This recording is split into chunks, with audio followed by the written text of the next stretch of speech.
Hello, everybody. Welcome to the Eddie Liger Power Hour, the only show that blends Marxism, geopolitical analysis, sports, and more. I'm your host, Eddie Liger. Going to be a good show today. We're going to be talking about former UFC heavyweight champion Francis Ngannou, who took on the UFC head-to-head, called them out about fighter pay and other things. We'll also be talking about his history working in the sand mines of Cameroon and what that might have taught him about needing to stand up for yourself and your own economic well-being. We'll talk about Bernie Sanders going back and forth with Cornel West. Both of them responded to each other in some of the comments that have been made publicly. So that was pretty interesting to see. We'll talk about Robert F. Kennedy Jr.'s takes on Israel and the stuff that he said about Roger Waters.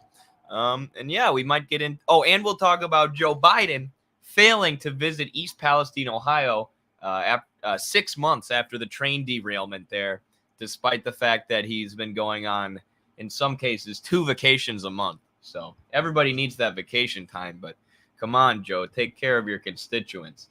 So excited for this show. We'll get right into it after everybody's favorite intro, the People's Intro.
All right.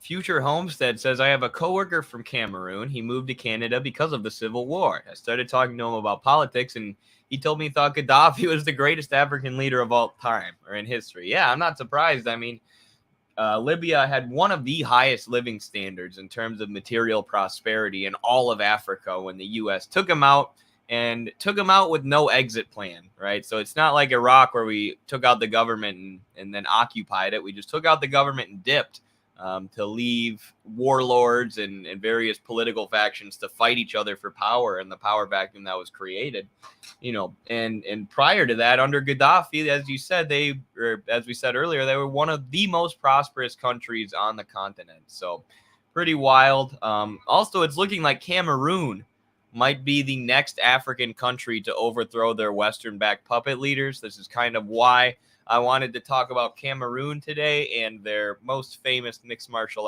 arts fighter, Francis Ngannou, because we've seen so much commotion and so much class struggle and so much anti-colonial sentiment coming out of Africa lately. It would be unsurprising if Cameroon was the next country to have that uprising. So confess, I know F all about Africa. I mean, there's less information readily available about Africa even than like Latin America, in my opinion. Maybe that's just, because I've spent more time focusing on Latin America. But in like 2019 or 2020, I was reading the other day, the U.S. basically rigged the election against Niger, I believe it was. It looked like there was going to be this anti-colonial candidate elected, so the U.S. dumped all this money into their preferred candidate, and there were all these weird happenings that went down on election night. It's like, it's wild. It's wild that we didn't even hear about that, right? Like that didn't even make a blip in the media, even in the leftist media or new media online. I didn't hear anything about that. So. Dang, Africa standing up. Love to see it. Absolutely. Because he had a great vision for Africa. He said, that makes sense too. Like, if you were African, I could totally see why you would like Gaddafi for that reason. And I recommend people read Gaddafi's Green Book. I've got a book review of that up on our YouTube, actually. But yeah, the idea of creating a developmental bank focused on Africa, so that all of the African countries could have an alternative to the IMF and the World Bank and the structural adjustment loans of the Western finance capitalists that trap African countries in debt and come with strings attached, meaning we'll only give you this financing if you smash labor unions and get rid of the minimum wage and allow Western corporations to freely exploit your resources and have no protectionist trade policies. So yeah, he not only had a plan to develop Libya, but had a plan to develop the entire continent through unity. And I mean, that's something that's deep in the socialist and progressive tradition of the African people. Like Pan-Africanism is a very powerful ideology and one that's widely held by a lot of African socialists. Because the thing about Africa, even more so than Latin America, is their borders were drawn by the Western colonizers, right? A lot of their borders were like just carved up, like this belongs to France, this belongs to the US, this belongs to Portugal, blah, blah, blah. Or not the US, but this belongs to Portugal. So oftentimes you had like a nation of people or a group of people who would have like a border drawn right through their civilization, and it would be split into two different countries or two different nation states just to appease the Western colonizers, who would often fight each other over the colonies, which is what World War I was, a big war for the colonies.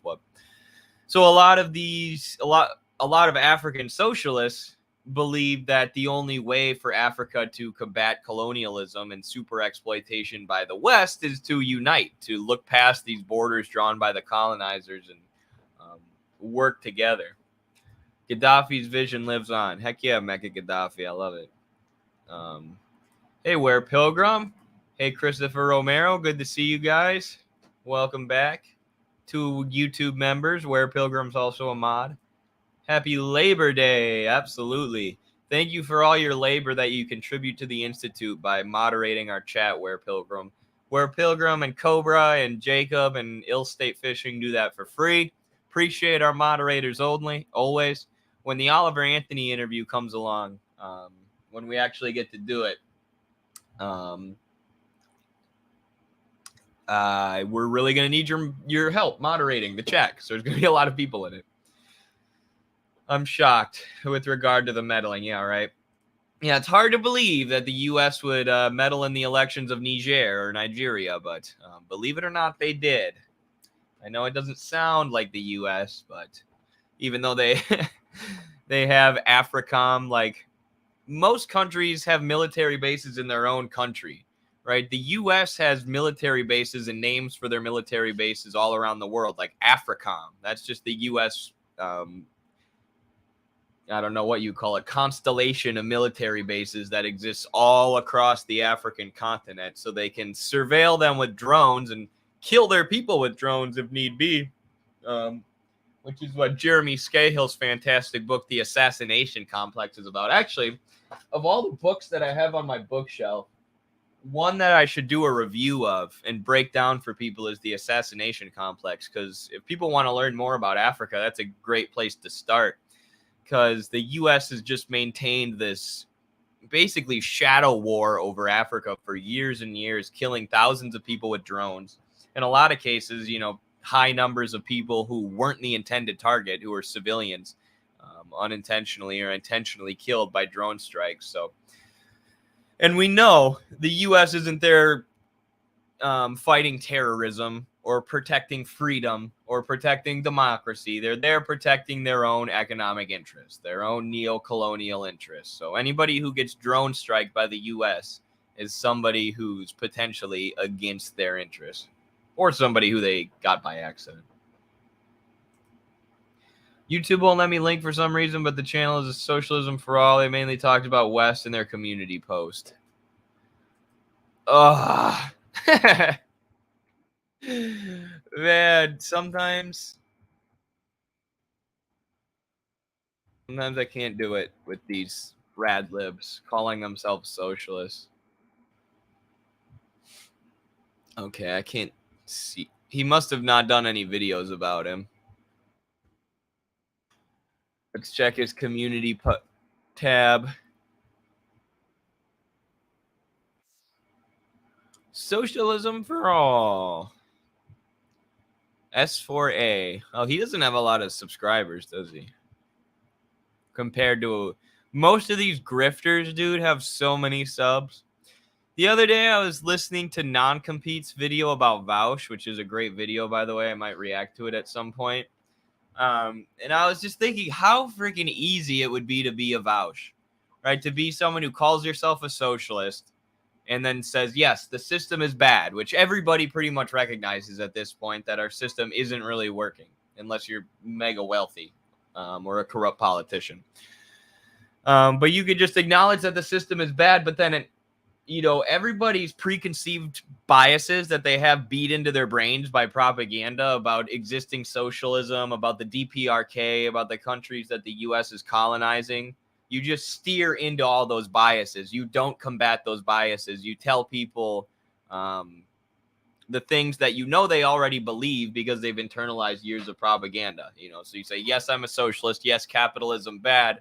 But also, yes, DPRK and China and Cuba evil. Like, that's literally just a lane to get views and to get clicks from people who haven't deeply studied existing socialist countries yet. It'd be so easy to be a grifter like that, but telling the truth is harder, and you get attacked a lot more. And that's what's so disgusting about people like Vouch, right? Is they call themselves socialists, and then they attack actual socialists who are doing the actual hard work of deconstructing propaganda and anti-communist, anti-working class propaganda for people. So they're literally doing the job of the ruling class for them, and they're doing it even more effectively than the ruling class in a lot of cases. So many AstroTurf political influencers out there. Yeah, that's the other thing, is when you are like that, you're definitely getting some State Department or some Ukrainian bots sent your way to boost your content when you call yourself a socialist but give the neo-colonial narrative. Who someone was shit-talking Midwestern Marx who socialism for all. Yeah, I'm not surprised. Because we actually stand up for socialism and the international working class. So that's what rad libs hate the most.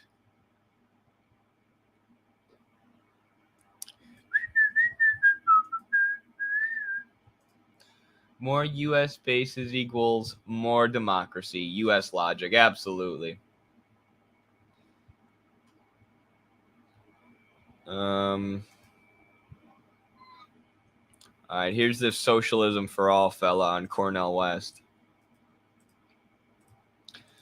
I'm kind of familiar with this person. I only know them through their tweets though, which are awful. So maybe I'm being too pessimistic here, but I haven't seen them ever have a good take. Free advice to anything running for president of the United States: when they ask you about $50,000 you owe in child support and $500,000 you owe to the IRS, don't dodge the question.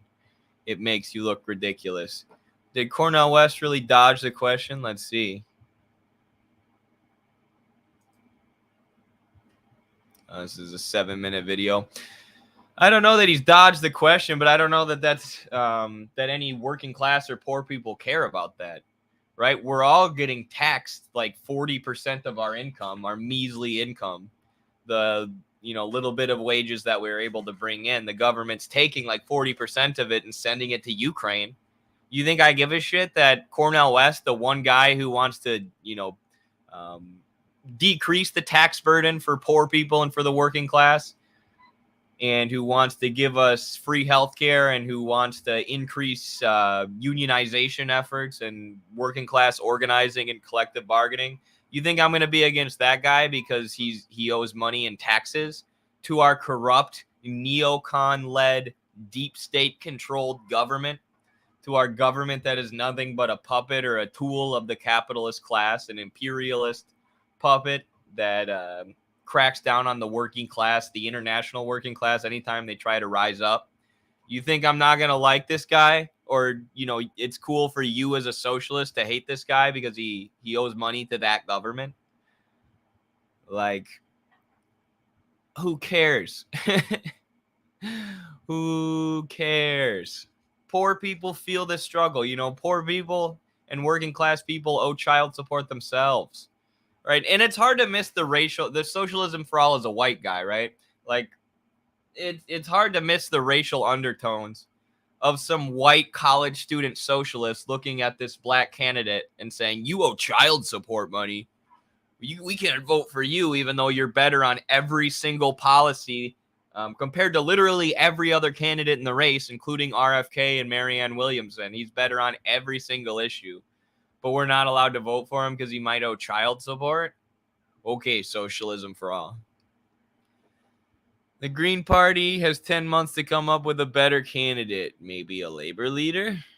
Who's a better candidate than Cornel? Who's more well-spoken than Cornel West? Or who has, more political clout already than Cornel West? I mean, he's polling at 4% already. And he's hardly started campaigning yet. Additionally, West was spotted this week at the sentencing hearing of Mark Ridley Thomas, convicted of several felonies, bribery, conspiracy, 4 counts of honest services wire fraud, and 1 count of honest services mail fraud in a scheme in which he extracted benefits from UFC for himself and his son, according to the LA Times, is one of his supporters. So this is what happens when they can't critique him on policy, right? There's nothing that you could critique on Cornel West's policy platform. He wants to fight for healthcare. He wants to fight for universal healthcare, Medicare for all. Wants to fight for more collective bargaining, more unions and stronger unions. He wants to end the empire, end the war machine, and invest all the money that's being sucked out of working class people and spent on endless wars abroad. He wants to take all that money and invest it at home. He wants to bring the troops home and actually take care of them when they come home, right? That's his policy platform. But these guys like Socialism for All can't critique him on that. They can't attack him over his policy platform. They can't attack him over what he actually wants to do for this country. So this is what we get. He owes $50K in child support. He owes $500K to the IRS. He was hanging out with this Mark Ridley Thomas guy who's a bad guy, right? Cornel West isn't a bad guy, but he was at an event with bad guy. He's bad guy. Like, come on, are we children? Like, you're a political analyst, not a drama commentator. You're not TMZ. Don't tell me about the ins and outs of his personal life that I don't really care about. Tell me about his policy platform. Tell me what he's going to do for me. Tell me what he's going to do for my grandparents who are struggling to pay for their nursing home right now. What he's going to do for my grandparents who've worked their entire freaking lives and now are struggling because they're getting older and they can't work 40 hours a week anymore. And, the healthcare system is drying up their savings. Joe Biden doesn't want to do anything for them. RFK and Marianne Williamson want to do a little bit for them, maybe. Cornel West wants to give them free healthcare or, basically free healthcare. But you expect me to not vote for him because he owes some money to our neocon government. Okay, socialism for all. Some of us actually need healthcare out here. Some of us actually need these policies that Cornel West is proposing because it's tough for us under capitalism. I wonder if it's the same for you, or if you're just a middle class or college student socialist lecturing the working class people who want to support Cornel West because he's the only one who's going to do something for us. For background on him, grassroots homeless advocacy rather than acting a champion. Okay, so here's more about this guy that apparently Cornel West went to an event with. I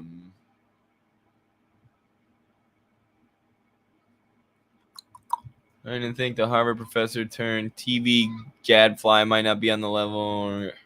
Oh my gosh. So what a smear piece from Socialism for All. And I mean, the other thing about this is Socialism for All is a YouTube commentator, right? Or an online commentator, right? So you can frame Cornel West's campaign however you want. You can focus on the fact that he's supporting universal health care, that he's supporting no longer funding the apartheid state in Israel, no longer funding the proxy war in Ukraine, investing in education, investing in infrastructure, investing in green energy, investing in all these good things.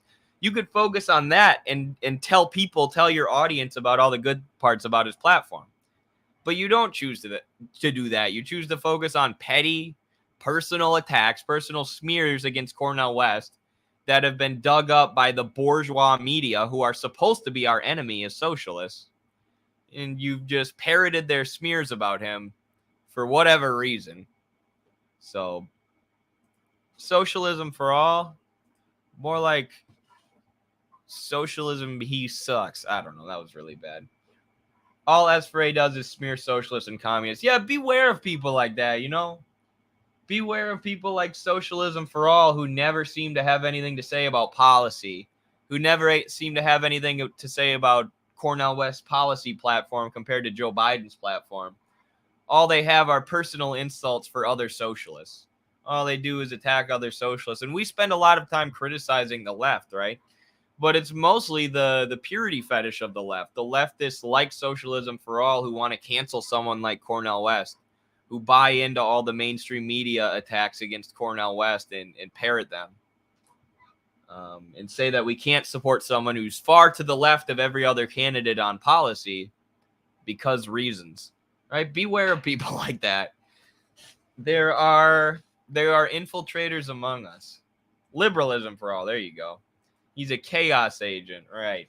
And even if he's not an actual agent, when you do posts like that, you're doing the ruling class's work for them, my friend. He was an infrared stalker, huh? Dude, there are a lot of people like on Twitter who like infrared have just like broken their brains. Like they hate infrared so much, and the Pat socks, whatever that means, that's become like all they talk about. They just tweet about this guy's a Pat sock, that guy's a Pat sock, this guy's an infracell, that guy's an infracell all day. All day. It's like, what are you doing?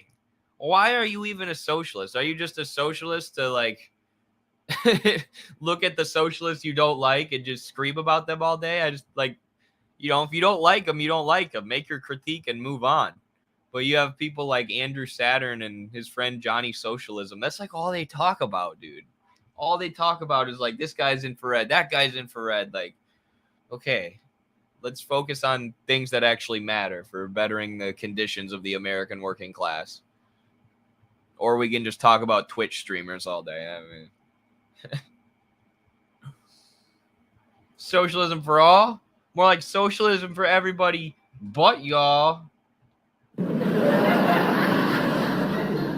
That was a good one, dude.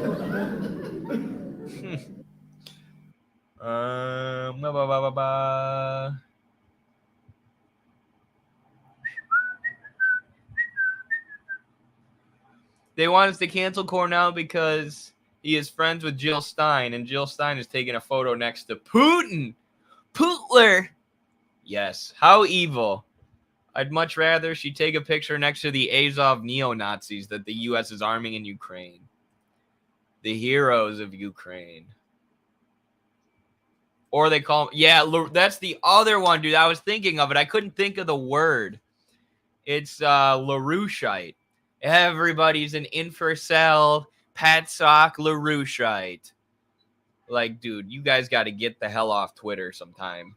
Like, most people in real life don't know what a LaRoucheite even means.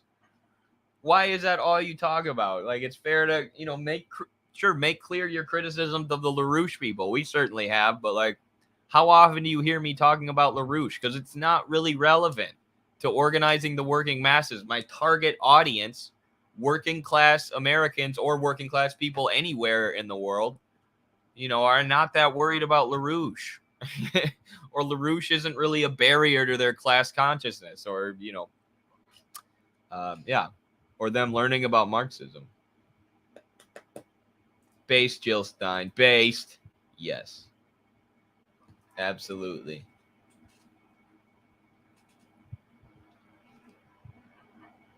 It was over one conference, too.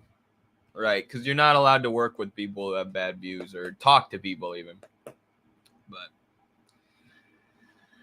we ain't talking Code Geass. I haven't finished Code Geass. I'll do a review of it at some point. That sounds like some content that would blow up. Some like Marxist anime reviews. Was Burning Man always for rich liberals? I heard it started as a more like working class thing, and then it just then it just kind of turned into like liberal rich person counterculturalism. Do One Piece? Yeah, all 900 episodes. Is One Piece class conscious? That'd be cool. So this is what I want to talk about today, or one of the things. This is former UFC heavyweight champion Francis Ngannou. Now, Ngannou basically, when his contract with the UFC expired, he was the heavyweight champ, and he said, not only do I want all these benefits like more money, healthcare, I think he asked for maybe the ability to do like celebrity boxing matches like Conor McGregor did. Not only that, but I want things for all of the fighters in general. I want fighters to have more control of the company. I want fighters to get paid better. I want the fighters' healthcare to be taken care of. All these positive things. And of course, Dana White, the human embodiment of capitalist greed, the personification of the UFC's capital that he is, said no and basically pushed the UFC's heavyweight champion completely out of the organization. Now, as with all fighters who get on Dana White's bad side, as soon as this happened, he started blasting Francis to the media, blasting him. And it was so disgusting to watch. And it was disgusting, too, to see fighters who I normally like Chael Sonnen, taking the insults and the smears and the lies that Dana White was throwing at Francis Ngannou and repeating them. You know, just because they buy into capitalist ideology, really. We don't have to get in depth about that today, but they're basically duped by the UFC and their multi-billionaire shareholders and deciding with them against siding with the fighters. You know, siding with this guy who is trying to stand up for all the fighters. So the UFC has tried to erase him. The other day, they had a fighter from Cameroon come out, and they said the first Cameroonian fighter in UFC history. When literally Francis Ngannou is Cameroonian, and he was the UFC heavyweight champion of the world and defended his belt and was in some of the biggest fights in UFC history, or at least on some of the biggest cards in UFC history. So just completely trying to erase his legacy, which shows, you know, history is written by the victors, and in capitalist society, history is written by the capitalists. So if somebody stands up for the working mass, he's not portrayed as a hero, which is what Francis Ngannou really is for the MMA community. They're written out of history and portrayed as a villain, as spoiled. So Francis got the last laugh, though, as for now. He signed an extremely lucrative contract with the Professional Fighters League, which is one of the UFC's competitors. He's on some board with the Professional Fighters League where he gets to bargain with the shareholders or bargain with the CEOs and the people who control a company on behalf of the fighters. The fighters, there's something that has to do with healthcare. He gets paid a lot of money, and then he's allowed to box. So now he's boxing Tyson Fury, the boxing champion of the world. So even though Chael Sonnen and Dana White and the MMA media, or a lot of the MMA media, there's MMA media that's good, and then there's MMA media that's just UFC Dana White sycophants, because the UFC will kick anyone out of their events that doesn't just basically suck off Dana and the company and asks hard questions. So a lot of the sycophants parroted these smears about Francis and said Francis is so stupid, he just doesn't understand business. He doesn't understand business. He's not a shrewd businessman like Dana White in the UFC, so he's asking for way too much. Know your place, Francis. Stop asking for the people who fight in a cage for our entertainment to get health care. Know your place. But Francis said no, and then he showed all those media people and proved all those people wrong by signing this extremely lucrative deal with the PFL. Now, I don't know where Francis became so class conscious, but it may be because he grew up working in the literal sand mines of Cameroon, which was a story that the UFC exploited when he was in the village. Right? They used this story to sell tickets and sell pay-per-views, when Francis was with the UFC. Oh, he started in the sand mines of Africa, and now he made it to the UFC. Now he made it to the top. Isn't capitalism great? Sure, there are still 10-year-olds working in the sand mines of Africa as we speak, but Francis made it out, and now he's UFC champion. And every kid working in the sand mines can become UFC champion one day. What a feel-good story. But now, of course, they never talk about this because they're trying to erase Francis from history, and they literally said he wasn't the first Cameroonian fighter. They lied and said he wasn't the first Cameroonian fighter in UFC history, but this is his background, which might be what's forged him into such a class-conscious fighter. I was about 10 years old when I started that because I was in the village, and where I grew up. After leaving my aunt's house, I went to my grandma. And this is a good point by Mecca Gaddafi, because for people who don't know, the UFC took away the fighters' ability to sponsor themselves. Not to sponsor themselves, to get sponsors other than Reebok or Nike or whoever or whatever company, which it's one company at one time, is sponsoring the UFC. And then they do all the fighters' gear, and it allows the UFC to make way more money, and the fighters don't. And what's so disgusting is to see what actually happens with the UFC's business dealings versus what they say to the media. Because Dana White was getting criticized about fighter pay a lot. And what he kept saying was, we're working on it. We're working on it. And just like we always do, we're going to come through with a deal that protects the fighters and is best for the fighters and gets them their money. And the deal he was talking about was this deal with Reebok, which said the fighters are no longer allowed to have sponsorships that aren't Reebok. They can only have one sponsor. Now, the fighters were very honest about this. Almost all of them lost thousands and thousands and thousands of dollars. Because now, rather than a plethora of different sponsors, it was just Reebok, which was filtered through the UFC. So Dana White was telling the media over and over and over again, quit questioning me about fighter pay. We're working on it. And then when he rolled out his plan, the plan he was working on to fix fighter pay, it like cut their pay in half. It's so scummy, dude. And Dana White is just a shameless liar. Right? He has no connection to the truth. He is a personification of capital through and through. He says whatever makes the UFC look good, and he'll trash whoever goes against the UFC in any way, even if it's their own fighters like Francis, just to protect the UFC's bottom line. That is the only thing in this world that he cares about. He cares about that more than his family. We know because a video leaked of him hitting his wife recently. Do something, we had to work to contribute at home, to buy oil, to buy food, and also for our scholarship, for books. So you have to work. And that's how we started. Even though that work was meant for adults, we didn't have any option. So we take what we had at the time. No options. And that's what Marx says capitalism is, right? The capitalists own the means of production, the tools, factories, raw materials that we need to create food, shelter, drinking water, all the things that humans need to survive. So that creates a huge mass of people that then need to sell their labor for wages in order to live. And in a lot of these colonized African countries like Cameroon, that's even the case for 10-year-olds. And the capitalists love it because they don't have to pay them full wages.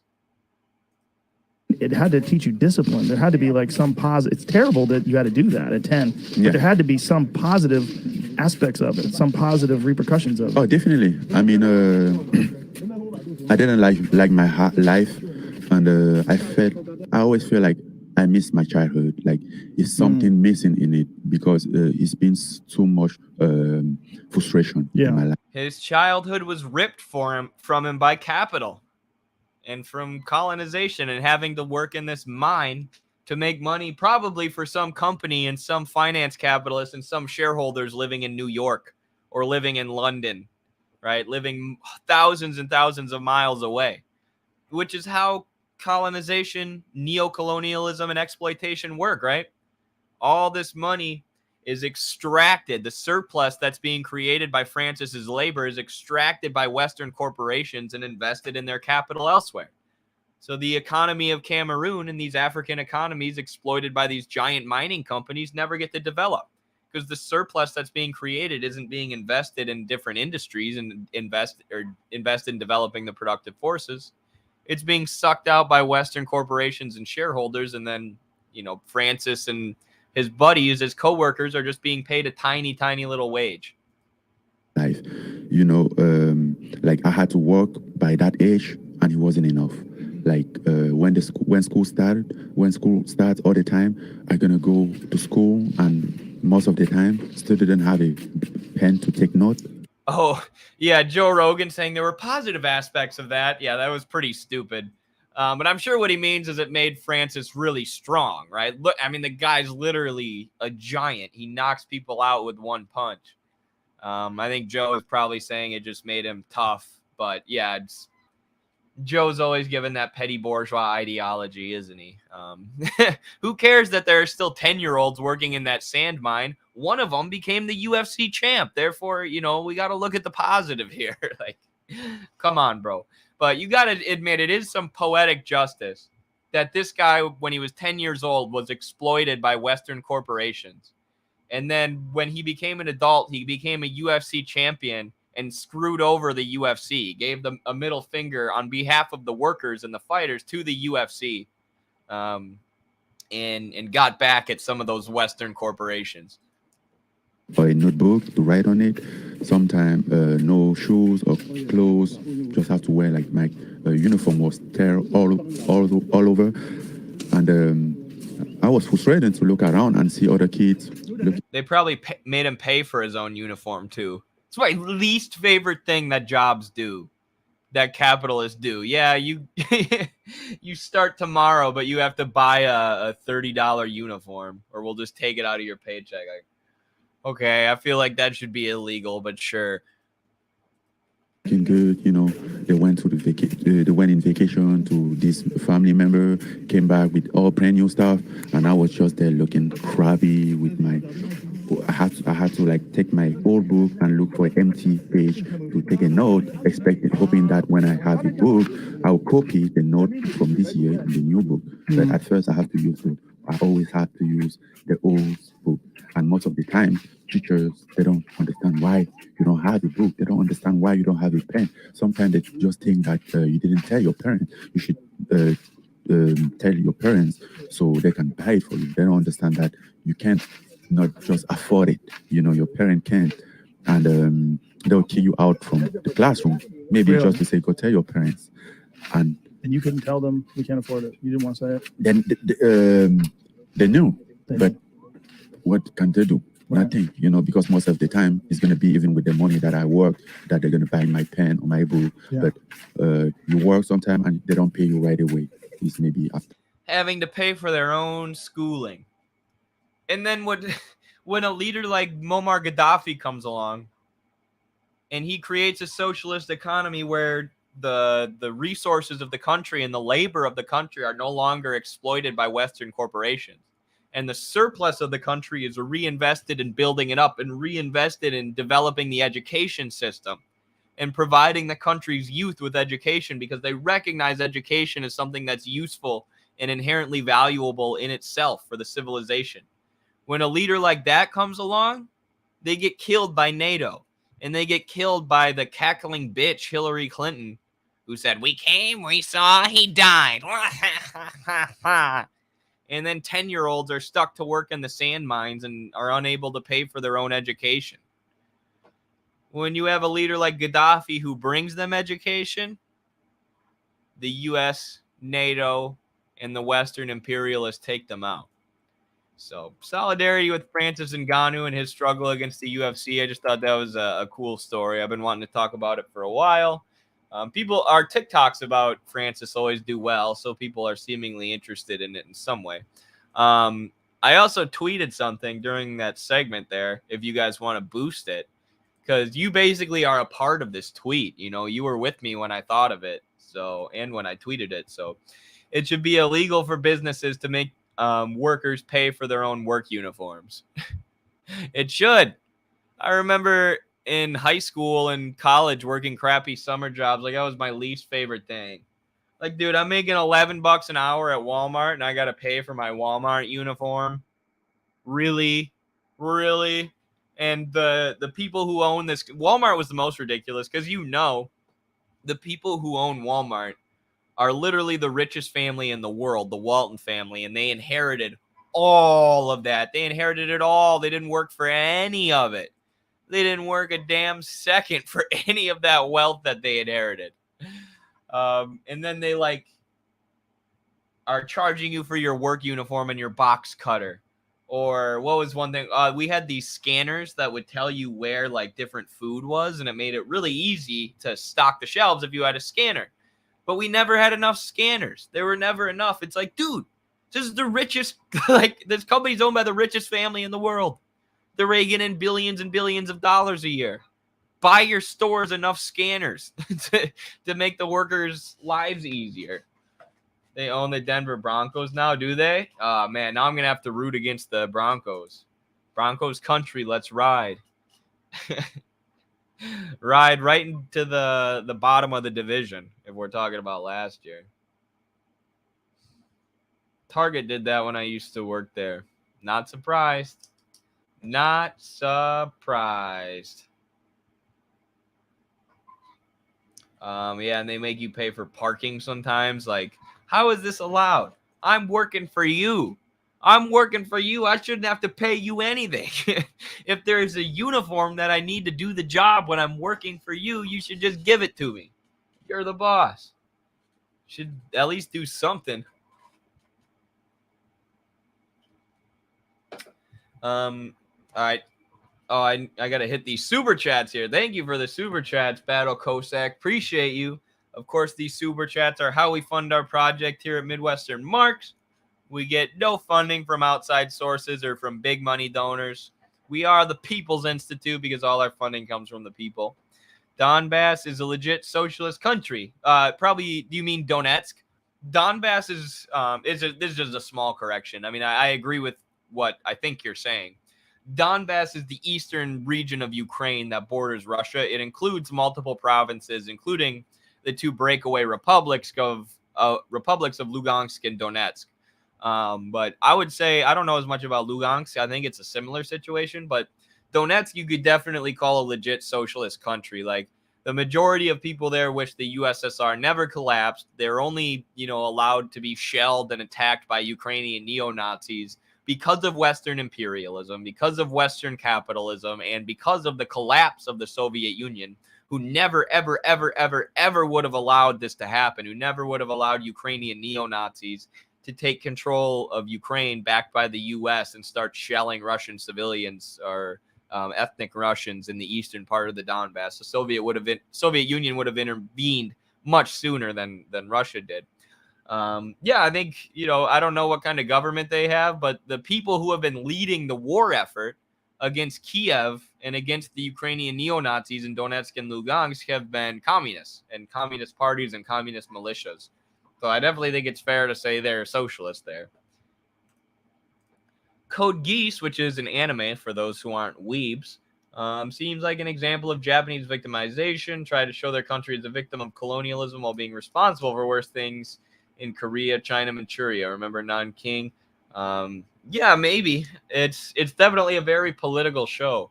I have to finish it. I'm only on episode 6 or 7. My friend who knows I'm into politics is always like, you gotta finish Code Geass. It's the best political anime ever. I'm like, okay, I will. But I have yet to, so. Have you watched any of Patrick Lancaster or Ava Bartlett's videos where they interviewed Donetsk residents talking about how Ukraine bombed their houses? Yes, I have seen those. I follow Eva Bartlett. I follow Patrick Lancaster too, but I think Eva Bartlett's reporting during the Russia-Ukraine conflict has been incredible. Oh, she did an interview with Jeff Munson. That's lit.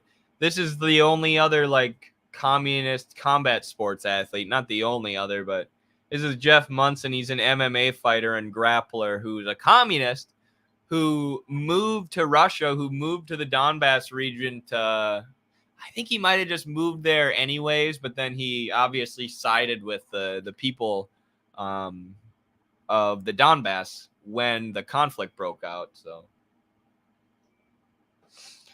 Yoon Suk-yeol is going to destroy the entire Korean peninsula before Japan does it by throwing radioactive water.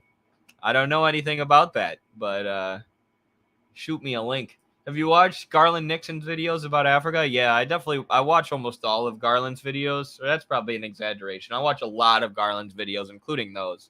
Great content, fantastic journalist. So we try and not to make Midwestern Marx sound like we're the greatest, even though we are, of course. But Garland is one of those great journalists like Richard Medhurst, Garland Nixon, Ava K. Bartlett. You know, there's a ton of them, and they just report on the facts, and they give the facts and the analysis that the mainstream media won't give you, that the mainstream media purposefully hides. But what we try to add to that geopolitical analysis is theory. Marxist theory, an understanding of imperialism as the highest stage of capitalism. And a lot of these journalists, because they do such great coverage, understand that implicitly, right? But we try and make an effort to explain the Marxist theory that explains what's going on in the world. Thank you so much, Battle Cossack, for the 3 super chats. Appreciate you, our comrade from Argentina. Much love, much love. Oh, Yoon Suk-yeol, the president of SK, pushing for war against the DPRK. Got you. He's going to destroy the entire peninsula before Japan does it. I hope not.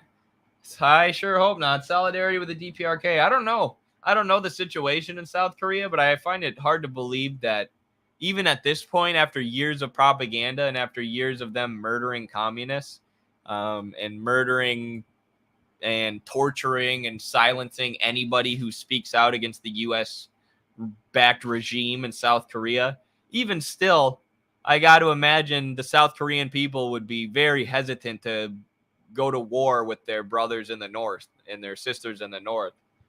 I mean, that's why the U.S. had to launch the Korean War, because none of the Korean people wanted to fight for Syngman Rhee, this U.S.-backed fascist dictator who was trained up in Western universities and committed some of the most horrific massacres in human history and mass exterminations of communist socialists and anybody progressive leaning. Nobody wanted to fight for him. So the North was just dominating, just liberating every region of Korea from U.S. occupation or from the U.S.-backed South Korean government led by Syngman Rhee. That's when the U.S. came in and bombed and killed 20% of the North Korean population and pushed them back across the, 38th parallel? Is that what it's called? Demilitarized zone? Yeah, I got it. Wait. No, maybe I'm wrong. No, it is. Either way, it was drawn, 38th parallel, that's what it's called. It was drawn in a National Geographic map by some Western soldiers with no knowledge of Korea or their history. So that's great. Thank you so much, Stu D. Appreciate the $5 super sticker. Thank you so much. And thank you to all our YouTube members. As always, again, your small dollar donations are how we fund the project 100%. So thank you for allowing Carlos and I to eat and create more videos and have a nice camera and some maps. Hold on. I'm trying to find this Ava K. Bartlett video.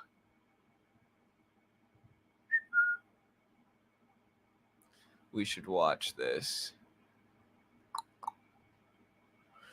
Here we go. Wait, is this right? Yeah.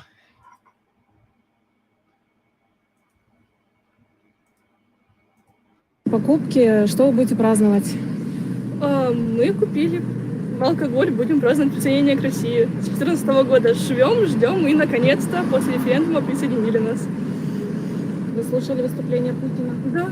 И что вы думаете? Думаю, что наконец-то война закончится, будем жить счастливо. Когда война началась, вы были совсем маленькие. Да, мне было лет 9. И сейчас мне 18, получается, 9 лет уже идет. И хоть какая-то надежда, что война закончится, я не знаю. Я надеюсь, что в будущем я отучусь, получу первое высшее, потом второе высшее. Ну, учитывая, что мы уже Россия, есть шанс на нормальную работу, на высокооплачиваемую, что моя специальность, переводчика, кстати, будет нужна кому-то. А дальше, если все пойдет хорошо, то вторая высшая у меня будет психолог, и я буду работать психологом, как и мечтала. На Западе говорят, что Донбасс оккупирован Россией. Что вы думаете? Насчет оккупации, не знаю, мне кажется, нас спасают, причем активно спасают. Если бы не Россия, мне кажется, мы прогнулись еще в 14-м. А сейчас, особенно когда перекрыта вода, мы же получаем воду в 15-й школе, питьевую, и без этой питьевой воды тоже бы загнулись. Россия нам активно помогает, Россия нас спасает, я бы сказала. Большое спасибо. So Russia was purposefully bringing them humanitarian aid, like drinking water and food. And obviously, these are people who have been cut off from their own government for years, or since 2014, and the U.S.-backed puppet government took power in Ukraine, led by a lot of neo-Nazi and fascistic elements. So these people in the Donbass have been probably cut off from a lot of vital resources, and then they've been shelled. They've been bombed and attacked and raided by the Ukrainian military ever since. So, you know, do you really blame them for siding with Russia when a lot of them are ethnic Russians, for one? And two, they've been under siege from their own government and cut off from resources by their own government. And then Russia comes in with a bunch of resources and beats back the neo-Nazis who are dropping bombs on their head. Kind of makes sense that they would side with Russia here. Спасибо за солдат, за гуманитарную помощь, правда. Who is she going to celebrate with? С кем вы будете праздновать? С моей мамой. Если бы мой парень не воевал, я бы праздновала и с ним, но он сейчас на войне. I can't believe YouTube deleted Russell Texas Bentley's whole channel. So much was lost. I tried to get him to open an Odyssey account, but it was too late. Yes, dude, that's so sad. And there's such scumbags. Like, you know, I can talk about the Donbass all day long and talk about what's going on in Ukraine and debate Vaush, right? And I'll change a lot of people's minds, but a lot of people are just so heavily ingrained with propaganda. It's hard. But how do you say that to someone like Russell Texas Bentley? How do you look at somebody who saw what was going on in Ukraine in like 2013 and went over there to help the Russian people and the people of the Donbass fight against the Ukrainian neo-Nazis? Or 2014, in 2014, after the neo-Nazis burned like 24 trade unionists alive in a building in Odessa, he went over there to help the people fight against the neo-Nazis. And he was showing exactly what was going on in Donbass and how the people and the civilians there were being shelled by Ukrainian neo-Nazis who are now a part of the Ukrainian government and a part of their actual military. He was showing that every day and showing the people's resistance to that. Right? So there's no way to rebut that. There's no way to combat those arguments. Even the Vice documentary that tried to make him look like a bad guy made him look pretty good. So what do? They just wipe him off the map. Take away all his videos, take away his channel, say that he's a Putin propagandist just for showing the truth, for doing what no U.S. journalist seems to be capable of doing other than independent journalists like Wyatt Reed or Ava K. Bartlett, going on the ground and showing what's actually going on. Qwerty, thank you so much for the $6.99 super chat. I didn't even know you could send $6.99 super chats. Maybe it's because you're in Canada, but thank you, eh? That's enough to get some Timmy Hortons. Ugh, that was such a bad Canadian accent. Ukrainian bots always ignore the fact that the Banderite regime cut off the main water to Crimea purposefully to starve them. There you go. Right, and again, Russia is bringing water and bringing food and bringing humanitarian aid to these places where the Ukrainian government, swarming with neo-Nazis, is trying to cut the civilians off from resources. So, of course, Russia, a lot of the people in these regions have a more positive view of Russia. Thank you so much for the $7 super chat. Really appreciate that. So what do you think about the Donbass joining the Russian Federation? Ну, мы все очень долго этого ждали. Мы все хотели, стремились сюда еще с присоединения Крыма. Мы все долго ждали, и наконец-то мы дождались. Наконец-то мы дома. Мы очень рады. Все хотят домой, и мы наконец-то присоединились к России. Мы все очень довольны, счастливы. Мы надеемся, что это поможет как-то изменить ситуацию в городе. Все очень устали. И все надеемся, что с этим... Dude, and what's so gross is the U.S. and Biden and Victoria Nuland and the neocons keep saying that we can't move towards peace, that we can't sign a peace agreement, that we can't end the war until all of the regions involved in this conflict are returned to Ukraine. Meaning Crimea, which has never wanted to be part of Ukraine, voted against being part of Ukraine in both 2014 and 1991 when the Soviet Union collapsed. They voted to be independent. Not a lot of people know that. And these regions of the Donbass, they voted to break away in Lugansk and Donetsk at least. Right? They voted to not be part of Ukraine. They don't want to be part of Ukraine. What she means by we hope this changes the situation in the city is I hope we stop having bombs dropped on our heads. We hope the shelling of civilian homes ends. Right? So these normal people, these families, these parents and their kids and their grandparents don't want to be part of Ukraine because Ukraine is run by US-backed neo-Nazis who are shooting missiles at their home. But the US keeps telling us we can't sign a peace agreement until, the place where these people live is returned to Ukraine. That's not what the people there want. Obviously, that's not what they want because they don't want to get shot up by neo-Nazis, Joe Biden. But you're telling us we have to keep sending all of Americans' tax dollars there and keep sending them weapons and keep breaking up any attempt at a peace agreement until these parts of Ukraine or former Ukraine that don't want to be part of Ukraine are returned to Ukraine? That doesn't make any sense. Судьбоносным решением в Донбасс придет мир. And this is your son? Да, это мой сын. Do you have one child or more than Там him? мой один ребенок. And how has life been for your son? Тяжело, потому что школа на дистанционном образовании, это действительно сложно. В связи с этой обстановкой он не может посещать спорт. Да, это сложно. Но зато у нас рядом есть учительница, и я хожу на дополнительные занятия. То есть, в принципе, каждый приспосабливается, потому что уже долго это происходит. И, в принципе, нормально. Можно жить, но хотелось бы жить лучше в мире. Мира нам всем. И, надеюсь, война скорее прекратится, и мы будем жить. So the two things that the people want, she said she wants peace, and she said she doesn't want to be part of Ukraine anymore. And what are the two things that the U.S. empire is preventing? Peace and the Donbass joining Ukraine. Joining Russia, and Crimea joining Russia. Счастливо. Спасибо. Thank you so much. Gotta fight for freedom and democracy, but not for these people, not for this kid. For this kid, we have to support neo-Nazis who are going to shoot missiles at his home for U.S. economic interests. Хорошего дня. Всего доброго.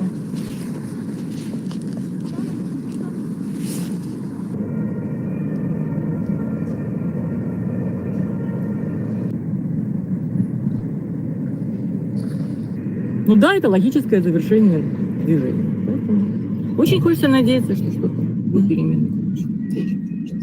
Что ты думаешь о референдум? Как был? Все было в порядке. Никто, по крайней мере, насильно никого. Кто не хотел идти, не шел. Кто хотел, как это должно быть вообще нормально? В нормальном обществе. What? This is Putin's strongest propagandist. Clearly, did you hear that? This elderly woman just repeated Putin propaganda. She said that the referendum in her own country, which she witnessed and participated in, was normal and good. She's being deceived by Putin. В нормальном обществе. И это кто? Собака будет. Hi. Oh, you're adorable. Ну, вот вы собираете мнение людей, да? Да. Потом это ваши люди это видят или видят совсем другое? Потому что, например, все время кажется, что там все другое. Может, я ошибаюсь. Спасибо. Yeah, the people in America don't get to see reality. If the people in America got to see reality, they would have the exact same opinions as this woman. Right? Other than, I don't know, maybe some of the bloodthirsty liberals and neocons.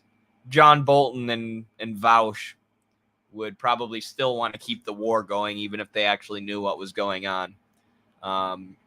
But for normal Americans, if they actually got to see good reporting like Ava K. Bartlett's here, they would side with the people of the Donbass and they would side with the people of Crimea, and they would be appalled, absolutely disgusted at the way our tax dollars have been filtered into groups like Right Sector and the Azov Battalion and these neo-Nazis in Ukraine who turned the 2014 Maidan protests violent and accelerated them, escalated them into a violent all-out coup.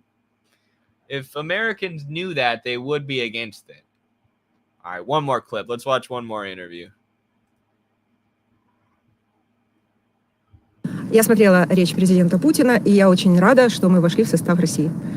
И надеюсь очень, что все очень скоро закончится, что наконец-то нас перестанут бомбить, потому что за 9-й год всего этого кромешного ада нам это все уже очень надоело. И самое главное, что умирают люди, причем по обе стороны. Потому что и в Украине у нас живут и родственники, и друзья, и мы очень болеем. И за Россию, и за Украину, и за весь этот мрак и ужас. И очень рады, что референдум состоялся, и мы вошли в состав России. 8 лет ждали, All right, one more. дождались. Да, ну, а дальше будем жить вместе, да, как и раньше, как и в Советском Союзе. See what I mean by a lot of these people wish the Soviet Union never collapsed? Because then they would have still been living together rather than having their country divided.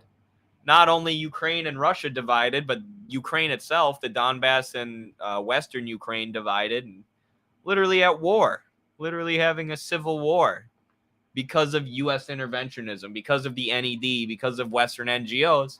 And ultimately, of course, we know it's because of capitalist imperialism. And that's obvious if you look at what's being done with the Ukrainian economy. It's being privatized. Western multinationals are pillaging Ukraine. Any bit of Ukraine that was not controlled by Western finance capitalists now is. And they're talking about making Ukraine a new Israel, a country in a perpetual state of war that's just a neo-colonial outpost in East Europe for the U.S. Всем хорошо было, и республикам всем было хорошо, и нам хорошо было. Ну, взяли, развалили это все. Кому это надо было, я не знаю. Нам от этого легче не было. Да. You ask him, he's driving, this public transportation. Как я могу на английском? This man's based. He's driving public transportation too. He's probably a comrade. For him. Does he think things will change? Вы являетесь водителем вот этой маршрутки. В данное время это очень опасно. Что-то изменится для вас после присоединения? Ну, после присоединения, если войны не будет, что-то изменится, да. А если война, конечно, страшная, конечно, нас бомбят, летают, осколки летают, и снаряды летают над нами. Ну, нам-то трудиться надо, семьи кормить надо. Людей надо на работу возить, тоже надо. Ваши мысли о референдуме? Yeah, this man's a comrade for sure. Everything he says makes me think he's a Marxist. Референдум он уже давно был. Еще в каком году? Что не присоединиться, а как бы ДНР и ЛНР, чтобы были. Ну, тут уже если и ЛНР, и ДНР получилось, значит что? Тогда все вместе, если Россия с нами помогает, значит и Россия с нами. Мы что русский народ. Русский мир. The West say the referendum is a sham because they say Donbass is militarily occupied. What would he say to that? На Западе говорят, что референдум проходил с нарушениями. Были случаи, когда заставляли людей голосовать под дулом автомата. Что вы думаете по этому поводу? Меня лично нет. Никто не заставлял, никто не принуждал. Никаких автоматов я не видел. Просто охрана была, да, стояла старая. А так все нормально прошло.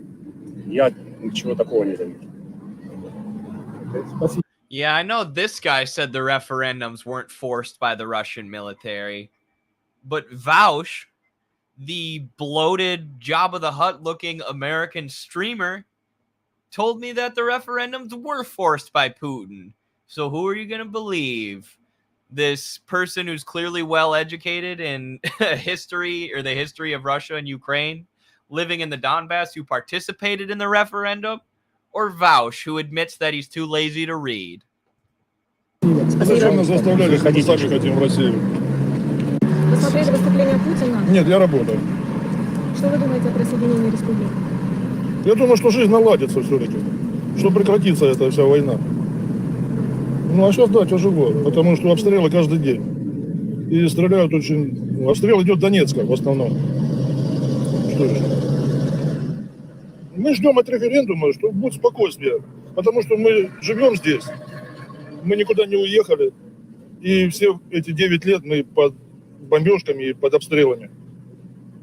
Вы верите в то, что Путин сможет выстроить здесь все после присоединения? Да, я верю.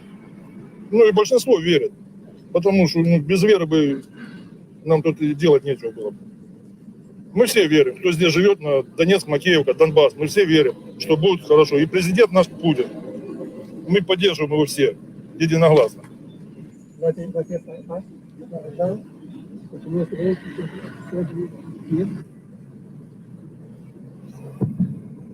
Сначала он говорил, Зеленский, что будет мир, когда он избирался президентом. И мне кажется, ну я не... And this is so true. I don't think Zelensky... I brought this up in the debate with Vaush, and I know Haas of Infrared said he thought it was a good point, too.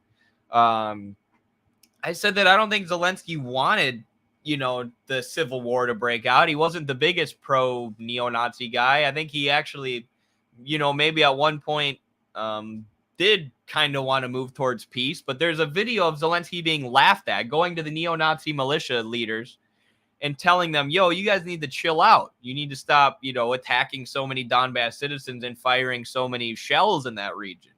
And they laugh at him and they mock him.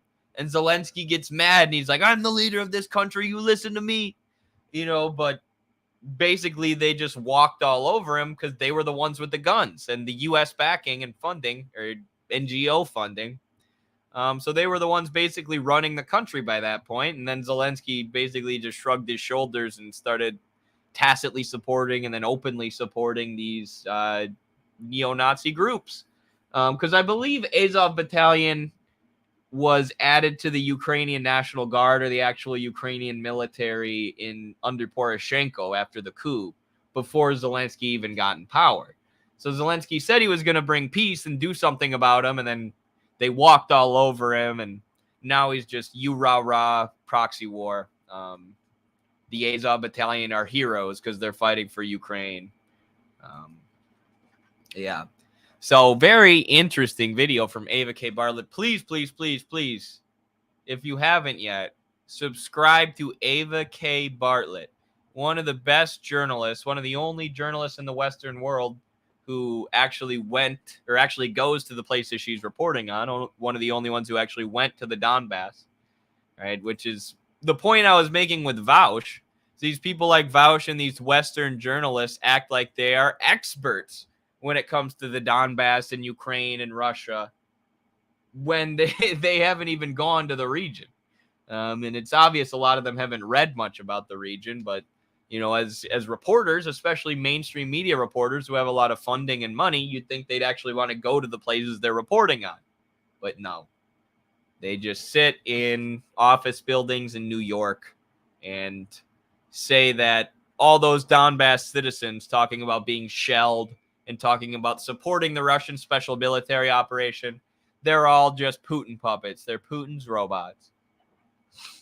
I got a couple super chats, 3 super chats. Victoria Villarruel, libertarian candidate, blamed the excess of the dictatorship of 1976 on leftist terrorism, referring to guerrilla movements.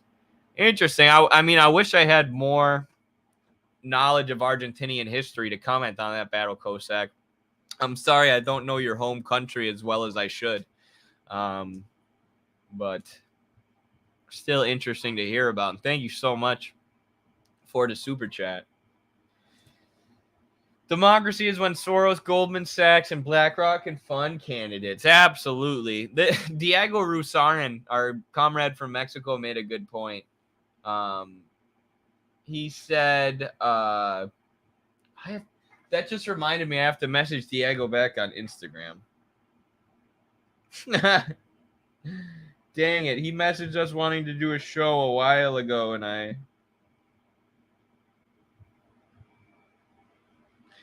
I kind of left him hanging. I guess it's only been like 8 days.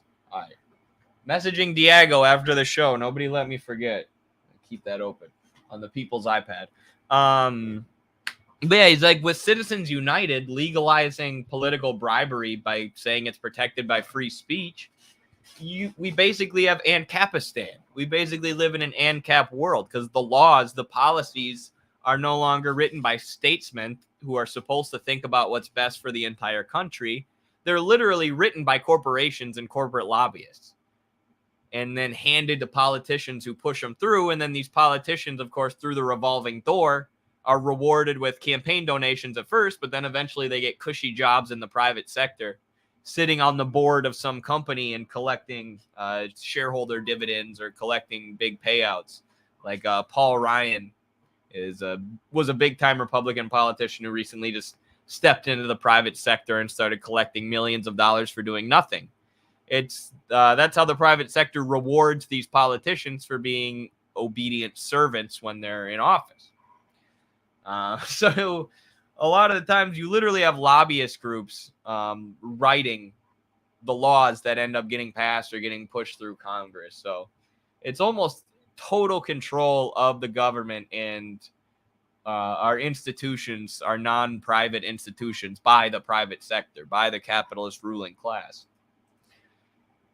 With family, but stop by to show solidarity. Thank you so much, Sebastian. Appreciate you. Carlos and I are probably going to do another stream tonight, and we'll be reacting to some of the videos that you sent in the Discord. So thank you so much for the $5 super chat. Thank you for being a YouTube member. Appreciate you. AC is out in my apartment, too, and we have a mini heat wave in the Northeast. Oh, brutal. Water burst in the apartment below and took half the power and all the AC out. No! That's terrible, man. I'm sorry that happened. I hope you get it figured out. Stay safe. Stay safe. Make your landlord pay for it for sure. Hello and good evening, comrades. You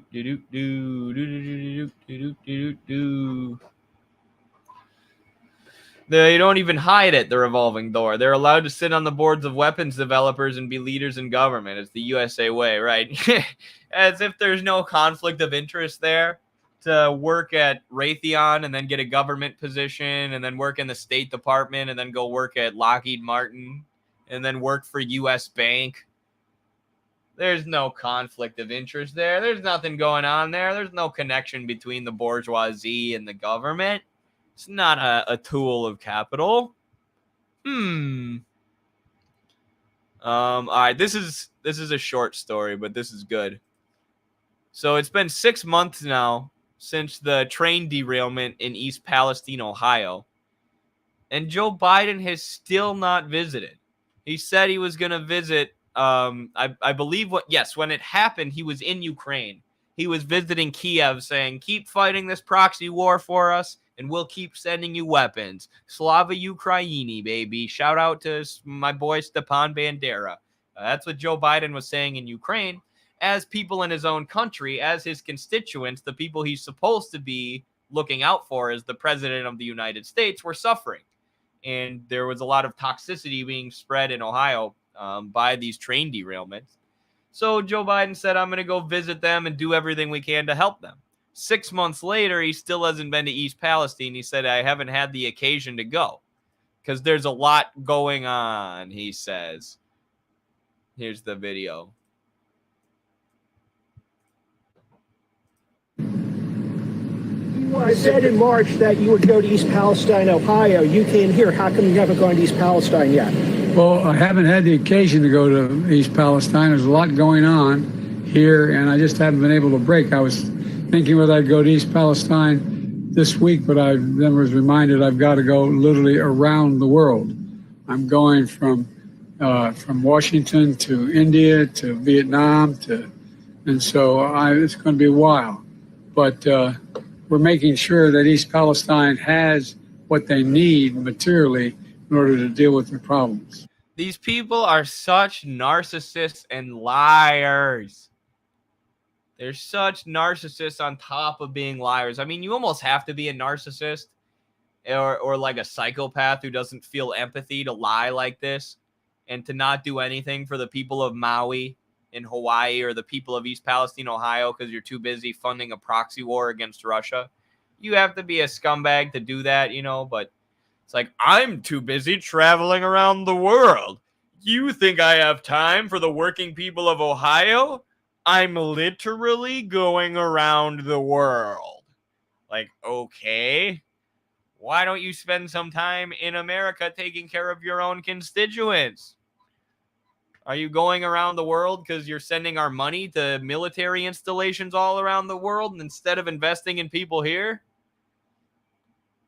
So I didn't know this, and I'm not like, look, everybody needs vacation time, right? I thought it was kind of silly, like how much Fox News would attack Obama for going on vacation, right? As if that was the only thing that made Obama a bad president. Like, talk about the NATO intervention against Libya. Talk about the missiles and the war that Obama created in Syria. Talk about how Obama promised to get us out of Afghanistan and Iraq and then didn't, and just yo-yoed the troop levels for 8 years. Talk about how he had a Democratic supermajority and didn't fight for universal health care, but instead this corporate half measure, not even half measure, this corporate policy that they called Obamacare, the Affordable Care Act, that was cooked up by Mitt Romney in a think tank. Right? Talk about that. Don't talk about how he's like going golfing too much, but I mean, he was golfing a lot. But when Biden is openly saying that he's too busy to go to East Palestine, Ohio, and then he's going on 2 vacations a month, it's hard to miss the hypocrisy there. Or it's hard to, you know, not see how this could be an issue or look really, really bad for him. Right? And again, I'm okay with people taking vacations. You're a president. That's a hard job. Everybody needs vacation. Right? But you're going on 2 luxurious ass vacations a month that 99.9% of Americans wouldn't be able to afford. While there are people suffering in East Palestine who you said you were going to go visit and you said you were going to go help, he probably doesn't want to go because he knows people in Ohio don't really like him. And especially not after he's abandoned them for 6 months and has done next to nothing to help clean up the spill that happened. And he's done even less to help fix the problem at the root. Right? There's still all these train derailments happening. And what's Joe Biden doing? Is he reinvesting in rail? Is he taking some of the money we're spending on the military and investing in rail workers or rebuilding our infrastructure? No, all he did was break the rail strike so that the profits of shareholders who have shares in the rail companies can continue to stay high. Meanwhile, Joe Biden and First Lady Jill Biden arrived in Nevada late Friday for more rest and relaxation.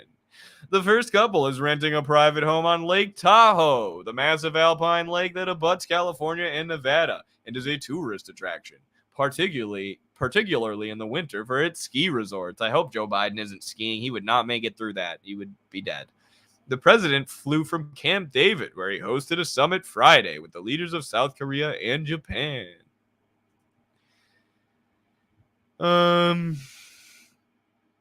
The Bidens are renting a home for a fair market value. We'll spend about a week in the area. Everything's okay as long as it's approved by the market.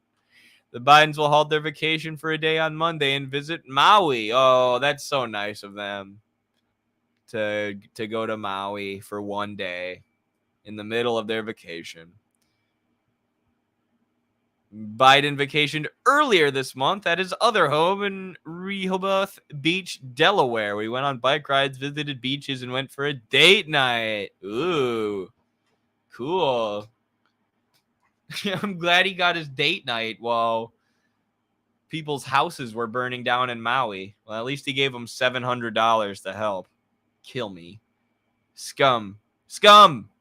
Scum. You don't need 2 vacations a month, Joe. Normal people, or a lot of normal people, don't even get 1 vacation a year. Definitely not 2. Go to East Palestine, you weirdo. Thank you so much, Deanna Troy. Marxist therapy instead of a sticker. I'm reading this second 5-year plan to help me lift brain fog. Stage of my executive dysfunction. Nice. That's cool. What a great thing to study. Socialist economic planning by actually reading the economic plans. You'll probably learn a ton from that. Marxist therapy. I like it. Hey, if you can't pay for therapy, just read about the 5-year plans. That's much cheaper, and you're going to learn much more. I like it. Economic planning is so cool to read about, too. It's so rational, right? Like, it's so crazy that we don't do things that would be considered economic planning, like nationalizing certain industries or, setting price controls on the cost of rent and stuff. We don't do that because we say, oh, we have to be beholden to the market, right? We have to let the market do its thing. So we have to let people die and let people be homeless and let people get screwed over because of the market. What the market, the economy is supposed to serve humanity, right? Our economy, the way we manage production is supposed to serve humans. But then the main economic ideology that persists under capitalism, neoclassical economics, says that no, the market needs to be put first, right? Even if it goes against the needs of the vast majority of humanity, we need to trust that the market will always do what's best. Fuck the market. Like, I give a shit about some market. It's inanimate. I care about humanity. The economy should serve humanity, whether that's, means controlling the market or letting the market do its thing a little bit. But my invisible hand, the invisible hand. There's no proof that it exists, but trust me, please. The invisible hand's giving us the invisible middle finger every day. No, Eddie, we must use the Mises computer from BioShock to plan our economy, or ECP. Right. You can't nationalize certain industries or invest in production or invest in a jobs guarantee because of the ECP. Because Mises said that socialism was impossible in 1920. I totally forgot.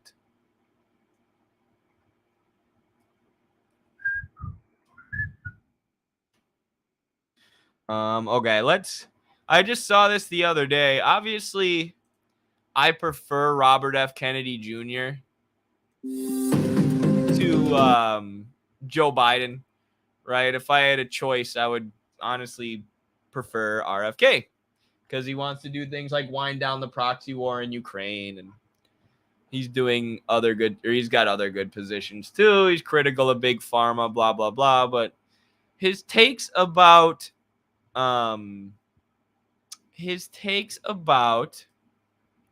Israel have been absurd. They've been ridiculous, and he even jumped in on the smear campaign led by the bourgeois media in the Zionist sections of the bourgeois media against Roger Waters, the lead singer of Pink Floyd, for literally just performing a song that they were offended by because it pointed out that Israel is an apartheid state, or it was a piece of artwork criticizing Nazi Germany where Roger Waters at one point dresses up like a Nazi, and they completely ignored the context. They completely ignored the actual message of his art. So they could say, he's dressed like a Nazi. He's a Nazi. Look, he hates Jewish people, and he criticizes Israel. He's anti-Semitic. And RFK went right along with it because he's a hardcore Zionist himself. And, when you hear him talk about Israel, his takes are indistinguishable from, I don't know, those people that Abby Martin interviews in Gaza Fights for Freedom, where she interviews all the Israeli citizens who are talking about how they need to get rid of the Arabs and all this racist BS. It's like RFK is like one step down from that. Here's his interview with Glenn Greenwald from 2 months ago.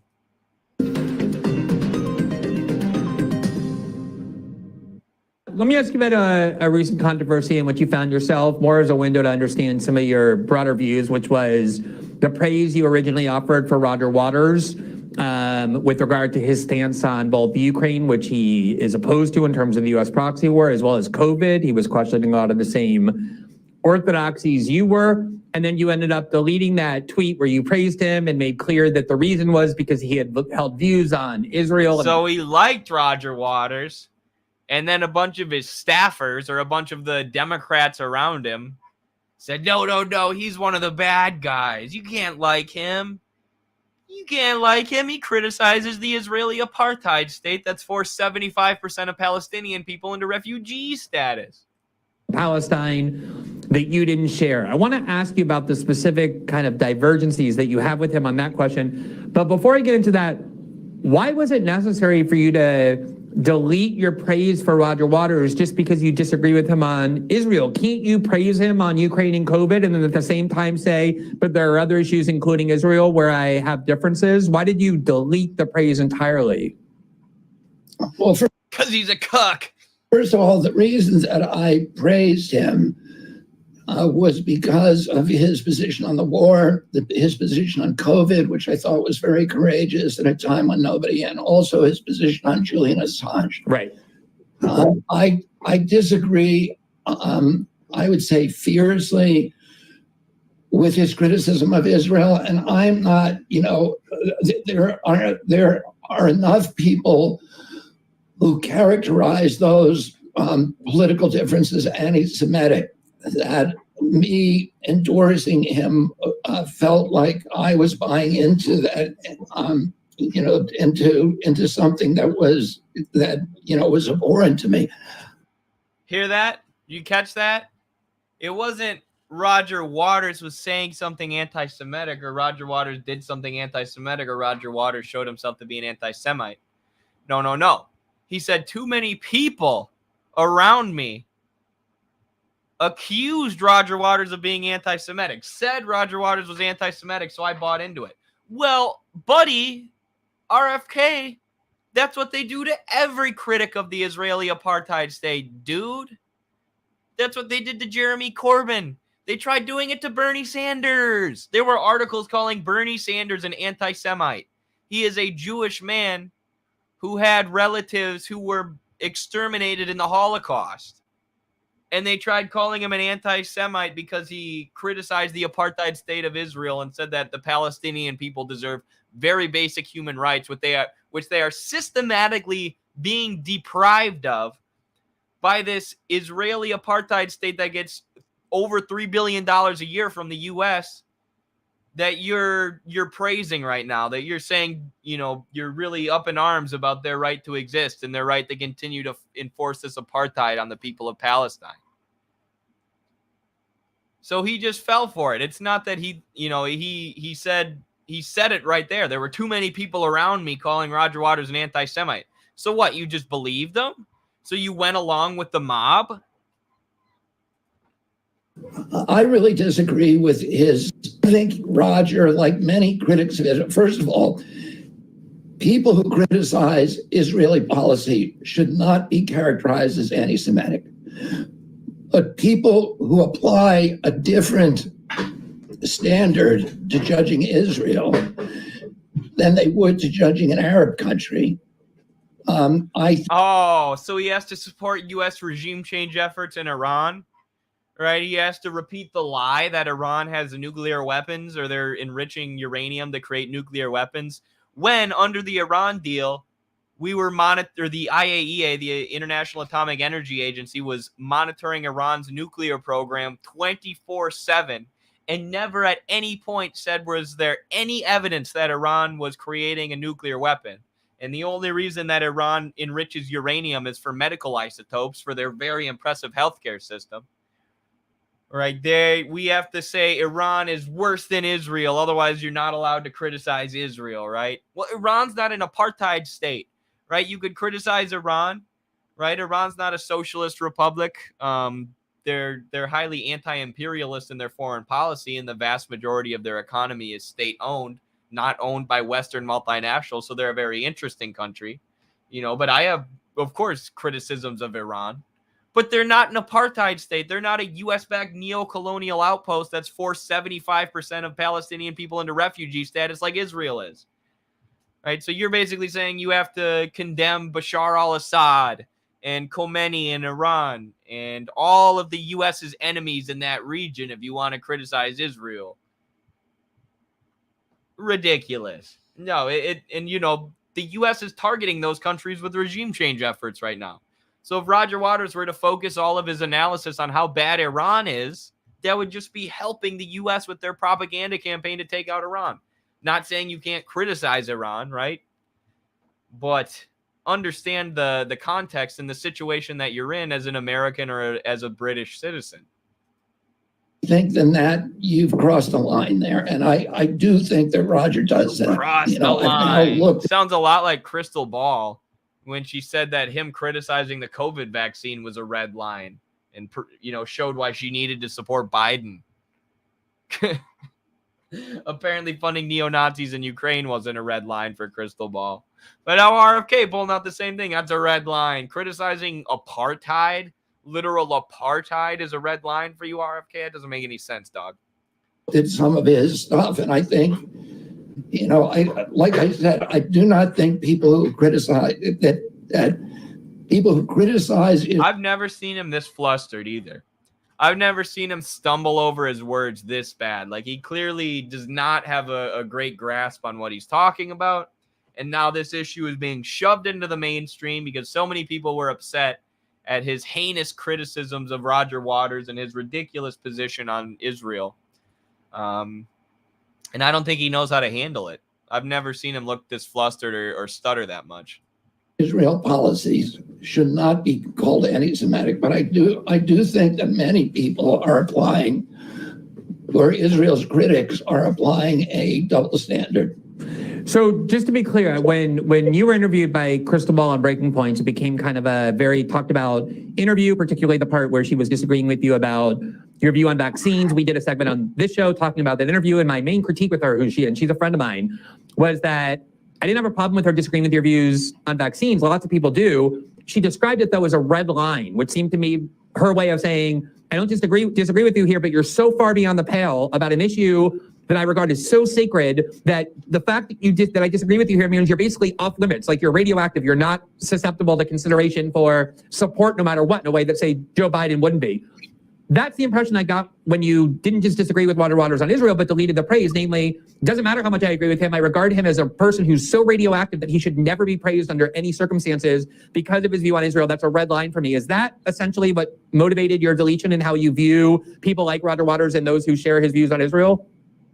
No, not at all. In fact, I continue to admire Roger Waters for his positions on, for his courageous positions on the Ukraine, on Julian Assange, on COVID. But because of that issue is so sensitive and radioactive, people, I did not want to leave any opportunity for people to misunderstand. Since apparently, I guess, as I understand it now, he's more well known for his anti-Israel position than probably any other position. And so me praising him without making really clear what I was praising him for, and that I did not buy into his other stuff, was a source of confusion to people that I did not want to leave up there. Fair enough. I mean, I think the reason why he's most known for that is sometimes the same reason you're most known for your views on vaccines, even though you have views on lots of other things, which is because a lot of times people look for ways to take establishment critics and kind of render them radioactive by focusing on the one issue they know people will be most hostile to. But let me ask you about the substance of the Israel position. You alluded to the fact that your family had long been supporters of Israel. That was kind of the standard Democratic Party position for a long time, still is. At the same time, Israel has clearly changed over the years. The demographic shifts in the population have made it a much more religious society, more right-wing society. And I think any honest observer in the region or anywhere acknowledges that a two-state solution, the kind of way that people justify defending Israel, is now essentially impossible. There's way too many settlements in the West Bank, and those people are never moving, those settlers. You need a civil war between the government and Israel to do it. From the position of someone who's running for U.S. president, would your view be that the U.S. should continue? I think RFK might be shitting himself right now.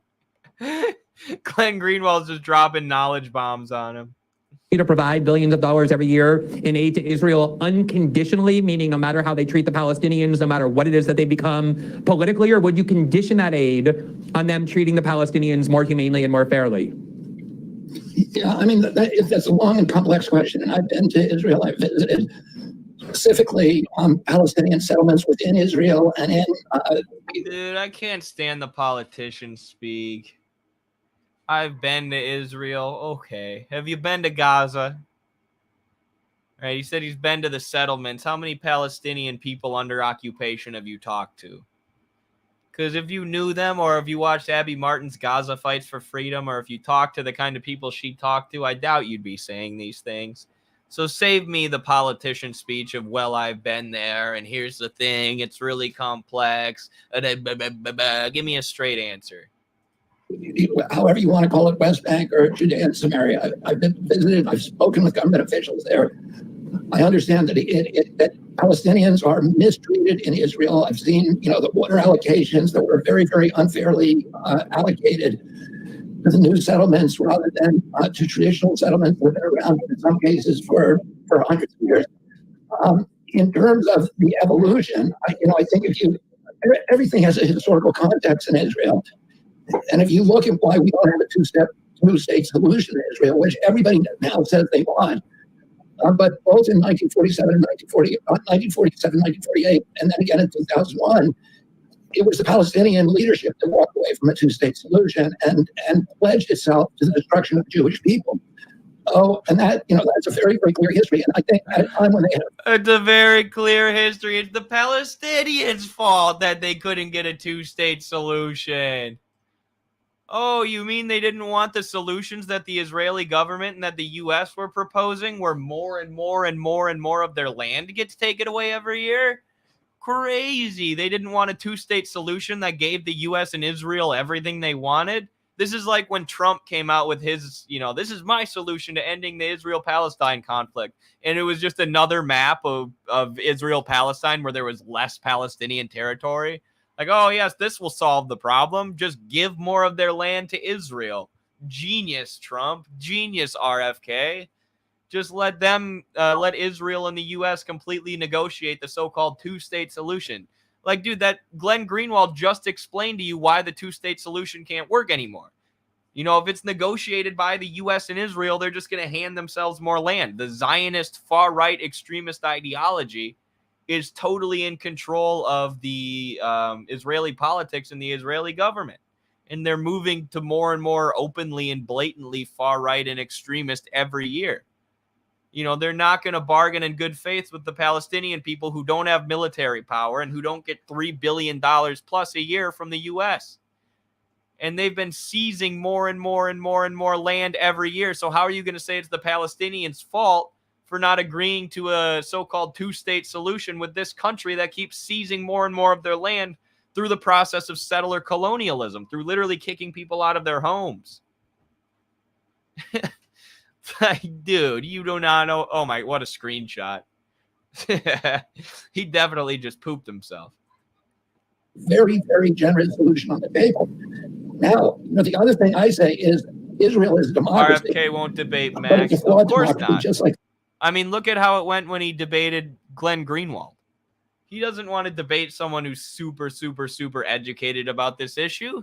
He just wants to take the mainline liberal line on this issue and not get attacked by people in the Democratic Party and not get attacked by AIPAC and the Zionist lobby. Democracy, just like the United States. But if I was a dissident Arab Palestinian, would I rather be a dissident in Israel or in Saudi Arabia or Oman or Qatar or any other Arab nation? If you're a dissident, you get up in the middle of the public square and denounce the government. Where would you rather be? You'd rather be in Israel. No, you wouldn't. Yes, obviously I have huge criticisms of Saudi Arabia and those other countries.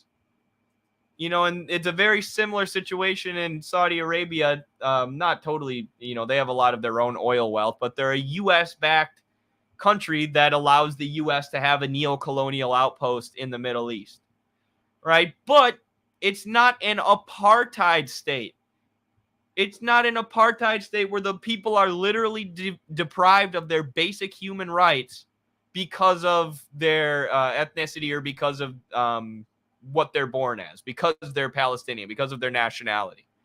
That is what's going on in Israel. If you're an Arab, if you're Palestinian, you do not get the same rights as Israelis. And, hundreds of them are being killed every year by the Israeli security forces as they, the settlers continue to take more and more and more of the Palestinians' land. right? So he's just trying to divert people's anger towards Arabs. He's saying you can't be mad at Israel. They're white people. They're a democracy. Be mad at these Arabs. Saudi Arabia bad too. Yeah, they are.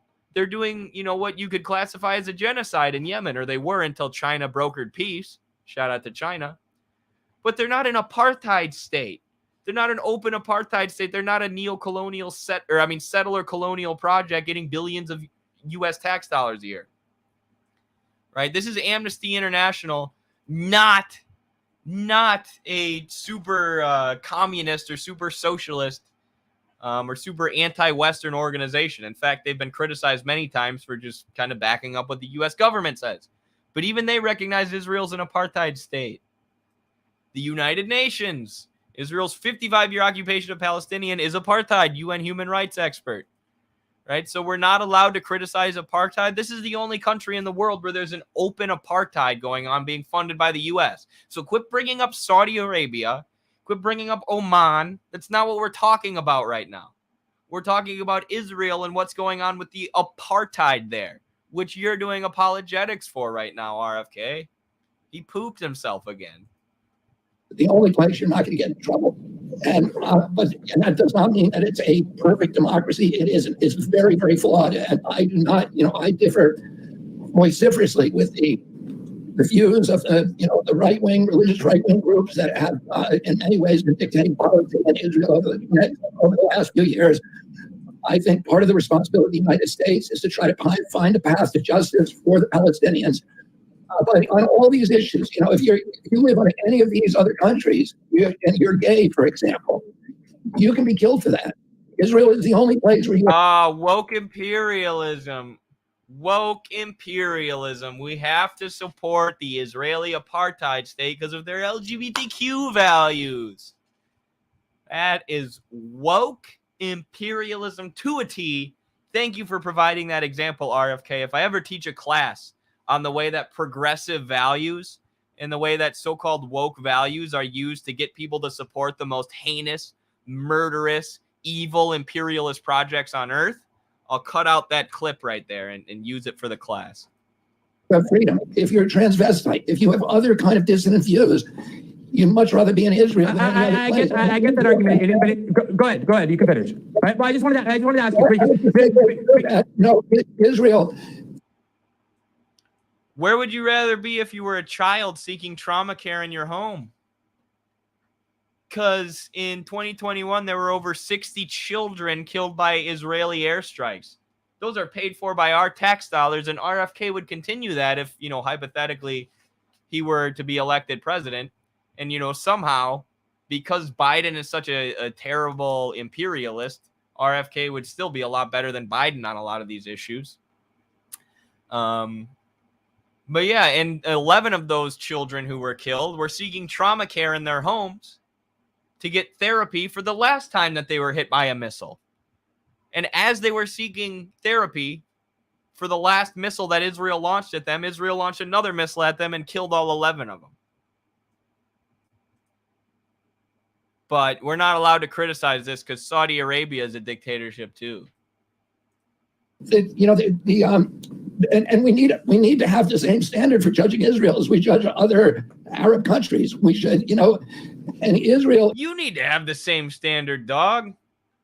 You need to have the same standard. You just give Israel a pass. Yeah, they're dropping bombs on 4-year-old children with our tax dollars, but hey, at least you can be gay. Israel is going into the West Bank and killing children. Is never doing that deliberately. Never.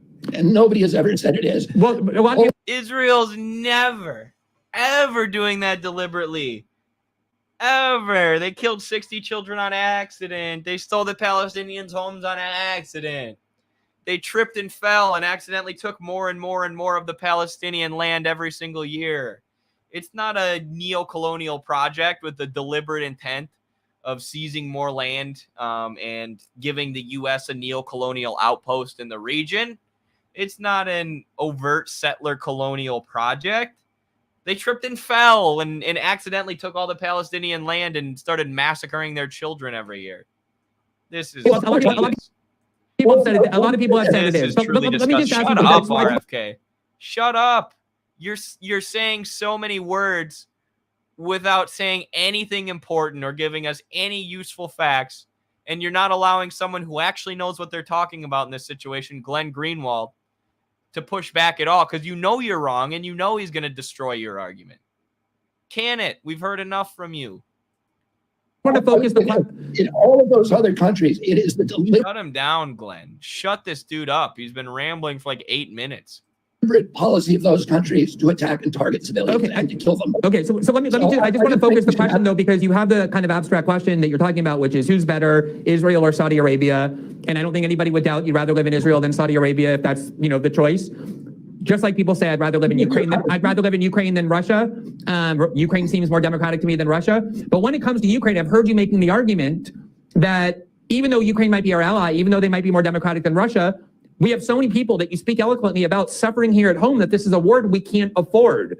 So if you were to go around the United States, as you're already doing and will continue to do, and the question is not who's better, the Israeli or the Palestinians, the question is why are we in the United States transferring billions of dollars of aid each year to a country, Israel, whose citizens in a lot of ways enjoy better standards of living than a lot of the ways American citizens live? What is your argument for why we should send so much money to Israel but not to Ukraine?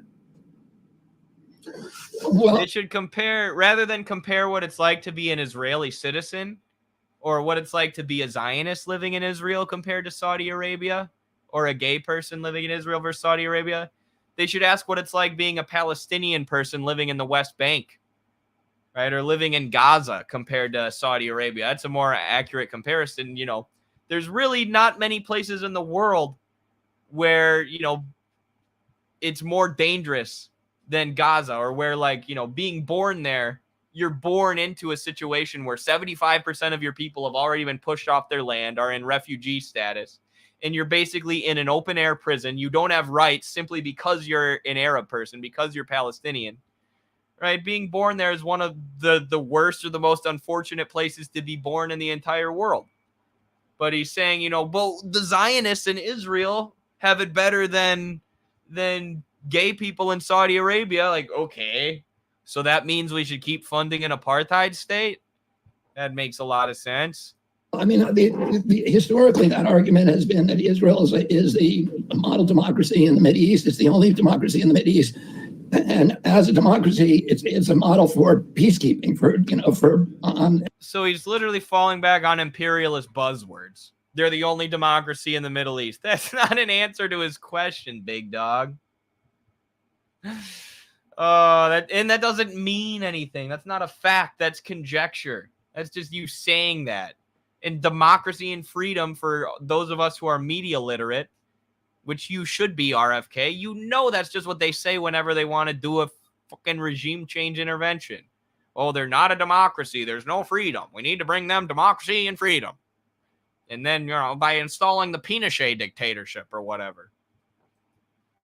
And there's never been a time in history when a democracy has gone to war with another democracy.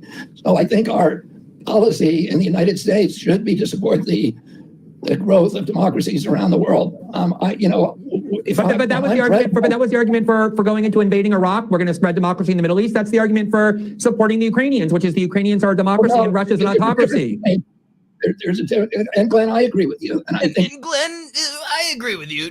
You just totally destroyed my entire argument in like 10 seconds, but I agree. It's just that I don't agree, and I think we should continue funding apartheid. I just think there's a difference between what we did in Iraq, which is imposing a U.S. system, which I don't think was really democracy at the point of a gun, and going in. How is the Israeli system democracy? How is a system where Arab people are systematically deprived of their rights, and where the Israeli security forces, who are armed to the teeth by the U.S., are allowed to kill civilians and even journalists like Shireen Abu Akleh, rest in peace, with impunity? How is that a democracy, right? Explain how it's a democracy. Explain how their governmental system is controlled by the people in that region. Because I think about every Palestinian person living in that region would say you're full of shit if you tried telling them that. As would the UN, as would Amnesty International, as would any human rights organization that has looked at the case for apartheid in Israel. Preemptive war which we've never done in our history, on a pretext in which we lied to the American public about weapons of mass destruction and our policy of assisting an existing democracy in the Mideast that has had a long relationship with our country and long and supportive relationship. The Palestinians have no say about what happens to them except for getting armed and fighting back, right? Like the armed struggle is like their only path forward at this point, or leaving, right? Or just leaving the region, which is what 75% of them have done, which is what probably the Zionists would like, so they could just take all that region. But then that's when people like RFK say, oh, the Palestinians are just a bunch of terrorists because they're fighting back against the U.S.-backed neo-colonial regime that's stolen all their land for 70 years. With our country. But, I think you raised some important points. I think it probably, at this point in history, Israel is much better able to take care of itself than it was in the past, and we need to look at all those things. You need to look at all those things. You raised some interesting points, he says, as in you destroyed my total argument. So, I think RFK honestly has a lot of good positions, and I am grateful for a lot of the things that he said about COVID and about big pharma, because a lot of leftists just started when COVID started, they just started parroting and accepting big pharma propaganda and attacking anybody who was even a little bit critical of big pharma. They're like, you're anti-vax, you're watching Joe Rogan, ivermectin, blah, blah, blah. And, it's like, we're communists, we're socialists. We need to be critical of big pharma, guys. We can't just accept everything they say because there's a pandemic. So I like some of that stuff, and I love that he's criticizing the war in Ukraine. But the hypocrisy on a lot of these issues are just out of control. And I mean, the fact that he got destroyed by Glenn Greenwald there and he still didn't change it. I wish I could. His position is like, come on, are you an honest actor or not, bro? So this is a short that I just happened to see today. So this is from The Only Democracy in the Middle East, folks. RFK's favorite Middle East democracy. I was shocked to find out that Israel's techno-dystopia is testing out remote-controlled guns with AI tracking systems on civilians in the West Bank. They've just installed one in Haida refugee camp pointing directly at the entrance to the Palestinian neighborhood. This same spot where an Israeli sniper shot dead a 13-year-old boy and regularly fires at kids. I guess Israel's massive wall, armored military jeeps, snipers, foot soldiers, and 6 watchtowers surrounding the area just wasn't enough defense against the scary Palestinian kids with rocks. It's not. See, what you don't understand, narrator, is that these kids, when they throw rocks, they're throwing rocks at democracy. They're throwing rocks at the heart of democracy. And these Israeli security forces with the guns targeting Arabs and setting up surveillance and AI-powered machine guns, okay, they're fighting for democracy. They're machine gunning their constituents and their citizens for democracy. So that's what you don't understand. I mean, look at like the Palestinian neighborhoods are literally crawling with Israeli security forces. Right? There's cameras and literal AI machine guns and watchtowers and walls dividing the Zionists with the Arabs and with the Palestinians. Is that what you call democracy, RFK? Come on. You're smarter than this, big dog. And you're going to attack Roger Waters for being against this? You're attacking Roger Waters because he's against this. Doesn't make sense, bro. Doesn't make sense. Quit being a coward. Pull your head out of your ass.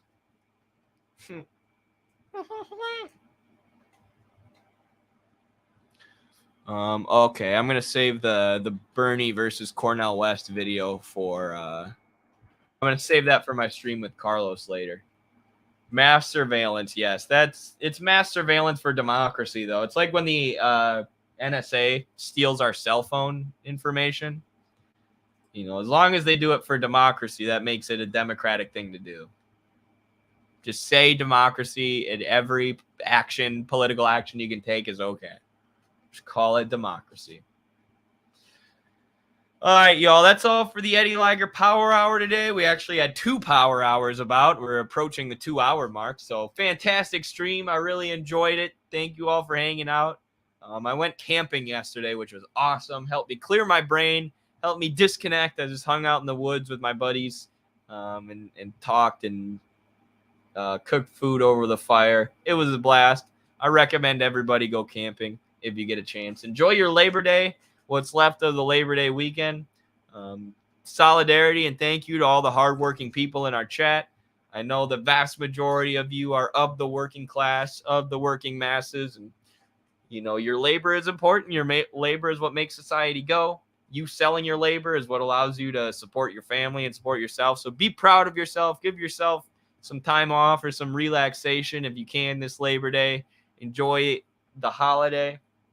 Thank you so much, Lucas. $5 super chat as we're wrapping up. Really appreciate that. Thank you so much. I feel like the super chats mean more for us. We're not funded by all these big money donors, but like I said, I know that all of our audience members are working class. So the fact that you're willing to give a piece of your wages towards the Midwestern Marx Institute, just really, really appreciate that. Thank you all so much for what you do to support the Institute. And yeah, I'll see you tonight during the stream with Carlos. This is Eddie Liger and in the Power Hour. I got to figure out how to do an outro. That wasn't great. See ya.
Cannot be solved without a radical redistribution of political and economic power.